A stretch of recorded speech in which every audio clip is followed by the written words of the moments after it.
Samantala, sinusulit ng iba nating kababayan ang long weekend. Marami pa rin ang bumabiyahe para umuwi sa kanilang mga pamilya o kaya naman para magbakasyon. Mula sa NAIA, may unang balita live si Nico Wahe. Good morning, Nico. Good morning, Maris. Maaga pa nga lang ay dagsana ang mga pasahero rito sa NAIA Terminal 3. May iba na uuwi ng probinsya, may iba naman yung magbabakasyon at susulitin itong holiday dahil sa undas. Pero may iba na nauna nang natapos yung bakasyon at lilipad na para muling magtrabaho. First time mag-eroplano at Boracay pa ang destination. Wala na raw masusulit pa sa bakasyon ng mga magkakatrabahong sina Nicole, Francis, Christine at Jade. Sila raw ang friendship na for keeps dahil walang drawing sa kanila pagdating sa beach trip. Excited po kasi first time ko pong makapuntang Boracay tsaka first time ko pong makasakay ng eroplano. Kaya po sa tingin ko po magiging masaya man po yung bakasyon namin. Away from the keyboard muna raw sila ng opisina hanggang November 3. Nagkayaan lang po kasi kami. Hindi naman po masyadong matagal. Siguro parang masabi pa rin po namin na biglaan po yung vacation po namin. At least daw ito, hindi mababawasan ng kanilang leave dahil nataon na holiday. Si Angel Ven balik probinsya sa Surigao del Sur. Galing siyang Angeles, Pampanga. Pumunta lang po ako dito sa Pampanga para po maghanap ng trabaho para din makatulong sa magulang ko kasi yung papa ko may sakit.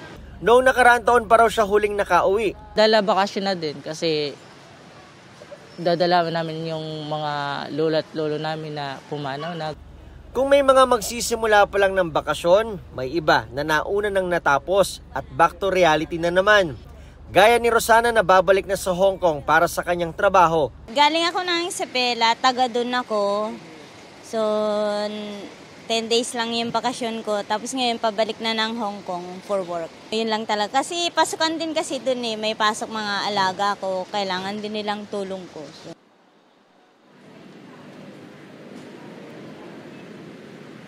Maris, ito tuloy-tuloy nga itong pagdating ng mga pasahero rito sa NAIA Terminal 3 at ayon sa Manila International Airport Authority, inaasahan na abot sa 1.2 million passengers ang daragsa rito sa NAIA International Airport o dito sa NAIA at sa loob yan ng 10 araw o mula noong October 27 hanggang November 5. Sa arawang pagdating naman ng mga pasahero, inaasahan na aabot yan sa 130,000 kada araw o mas mataas kaysa sa 94,000 noong nakaraang taon. At para naman sa mga kapuso natin na uuwi ng Dipolog o kaya yung manggagaling ng Dipolog at pupunta ng Maynila ay canceled po ang mga flight dyan. Mula pa yan noong October 26 at magtatagal yan hanggang November 8, 2023. Ang dahilan po niyan ay may problema po sa runway. Nagkaroon ng runway surface damage.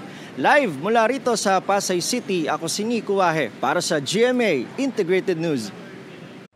Mga kapuso, para una ka sa mga balita, mag-subscribe sa GMA Integrated News sa YouTube. Sa mga kapuso abroad, subaybayan niyo po kami sa GMA Pinoy TV at sa www.gmanews.tv.